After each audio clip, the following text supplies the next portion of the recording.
Chapter 31.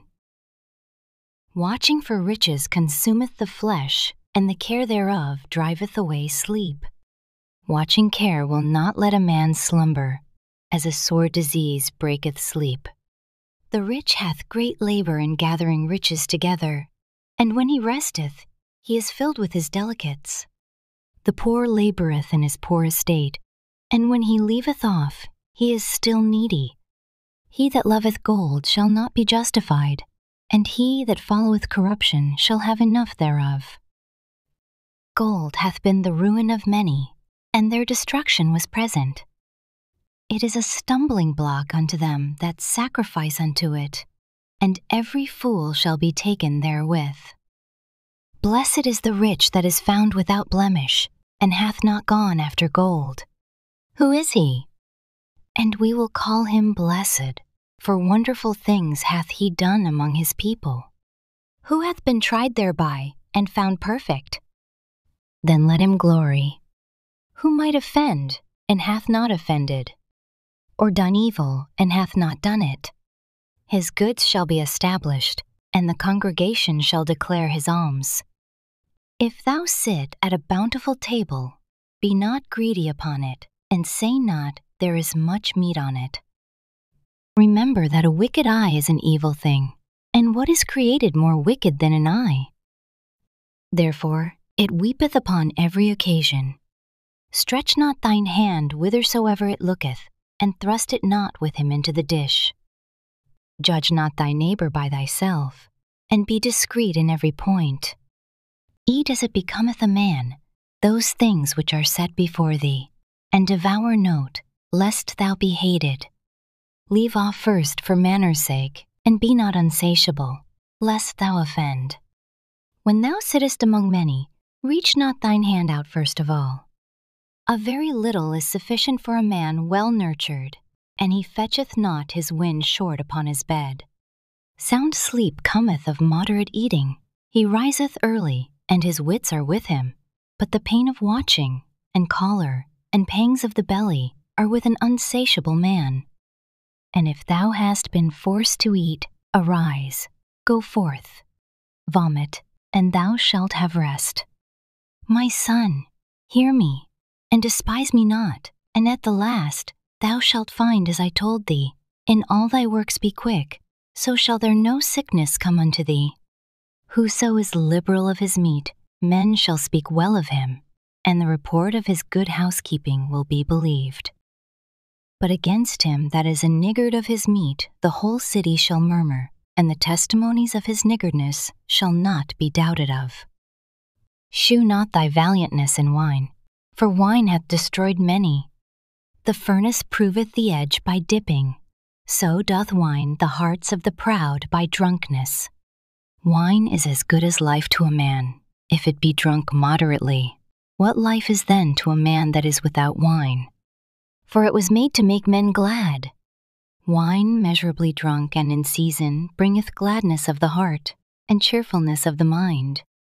But wine drunken with excess maketh bitterness of the mind, with brawling and quarreling. Drunkenness increaseth the rage of a fool till he offend. It diminisheth strength, and maketh wounds. Rebuke not thy neighbor at the wine, and despise him not in his mirth. Give him no despiteful words, and press not upon him with urging him to drink. Chapter 32. If thou be made the master of a feast, lift not thyself up, but be among them as one of the rest. Take diligent care for them, and so sit down. And when thou hast done all thy office, take thy place, that thou mayest be merry with them, and receive a crown for thy well ordering of the feast. Speak, thou that art the elder, for it becometh thee, but with sound judgment, and hinder not music.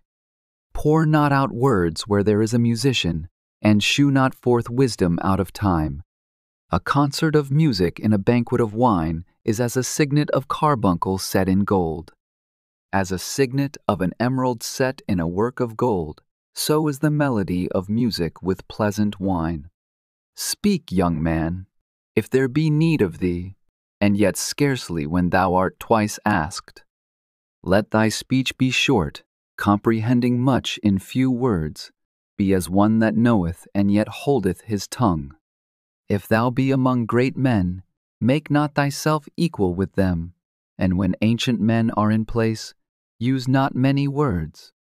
Before the thunder goeth lightning, and before a shamefaced man shall go favor. Rise up betimes, and be not the last, but get thee home without delay.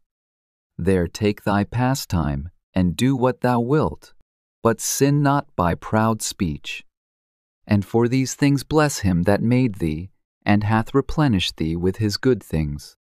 Whoso feareth the Lord will receive his discipline, and they that seek him early shall find favor. He that seeketh the law shall be filled therewith, but the hypocrite will be offended thereat.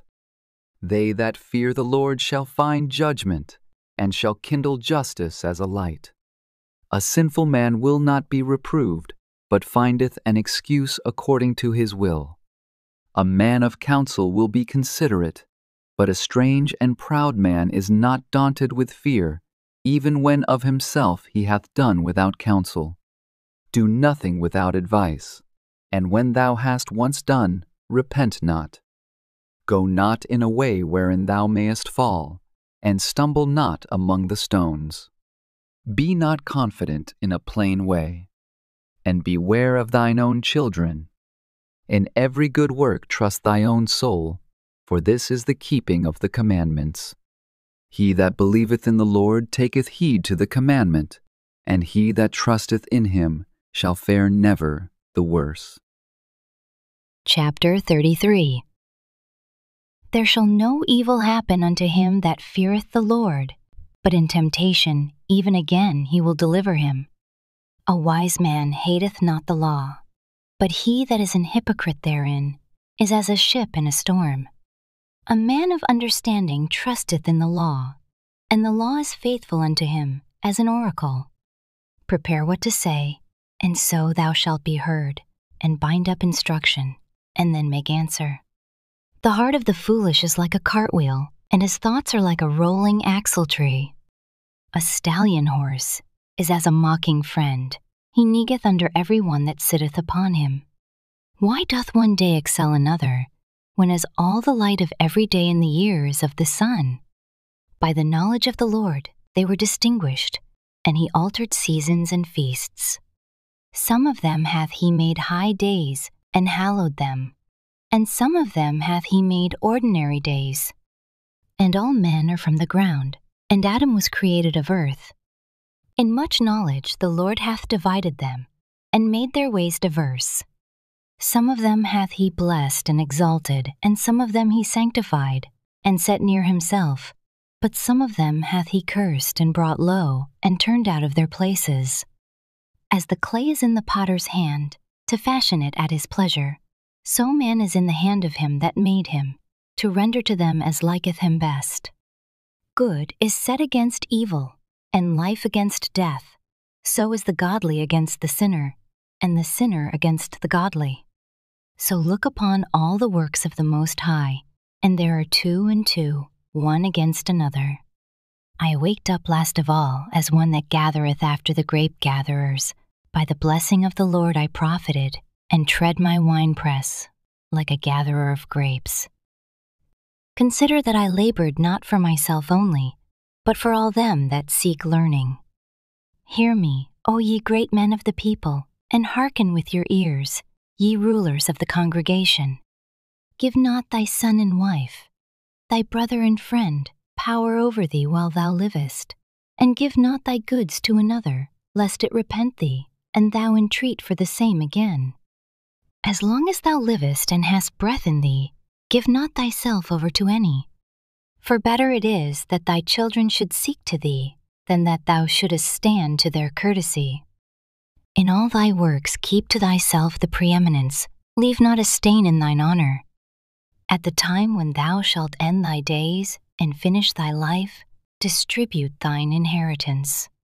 Fodder, a wand, and burdens are for the ass, and bread, correction, and work for a servant. If thou set thy servant to labor, thou shalt find rest. But if thou let him go idle, he shall seek liberty. A yoke and a collar do bow the neck, so are tortures and torments for an evil servant. Send him to labor, that he be not idle, for idleness teacheth much evil. Set him to work as is fit for him. If he be not obedient, put on more heavy fetters. But be not excessive toward any, and without discretion do nothing. If thou have a servant, let him be unto thee as thyself, because thou hast bought him with a price.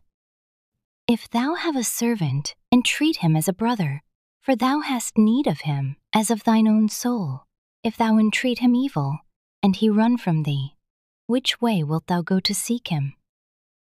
Chapter 34. The hopes of a man void of understanding are vain and false, and dreams lift up fools. Whoso regardeth dreams is like him that catcheth at a shadow, and followeth after the wind. The vision of dreams is the resemblance of one thing to another, even as the likeness of a face to a face. Of an unclean thing what can be cleansed? And from that thing which is false what truth can come? Divinations and soothsayings and dreams are vain, and the heart fancieth as a woman's heart in travail. If they be not sent from the Most High in thy visitation, set not thy heart upon them. For dreams have deceived many, and they have failed that put their trust in them. The law shall be found perfect without lies, and wisdom is perfection to a faithful mouth. A man that hath traveled knoweth many things, and he that hath much experience will declare wisdom. He that hath no experience knoweth little, but he that hath traveled is full of prudence. When I traveled, I saw many things, and I understand more than I can express. I was ofttimes in danger of death, yet I was delivered because of these things. The spirit of those that fear the Lord shall live, for their hope is in him that saveth them. Whoso feareth the Lord shall not fear nor be afraid, for he is his hope. Blessed is the soul of him that feareth the Lord. To whom doth he look? And who is his strength? For the eyes of the Lord are upon them that love him. He is their mighty protection and strong stay, a defense from heat and a cover from the sun at noon, a preservation from stumbling and an help from falling. He raiseth up the soul, and lighteneth the eyes. He giveth health, life, and blessing. He that sacrificeth of a thing wrongfully gotten, his offering is ridiculous, and the gifts of unjust men are not accepted. The Most High is not pleased with the offerings of the wicked, neither is he pacified for sin by the multitude of sacrifices. Whoso bringeth an offering of the goods of the poor, doeth as one that killeth the son before his father's eyes. The bread of the needy is their life. He that defraudeth him thereof is a man of blood. He that taketh away his neighbor's living slayeth him, and he that defraudeth the laborer of his hire is a bloodshedder.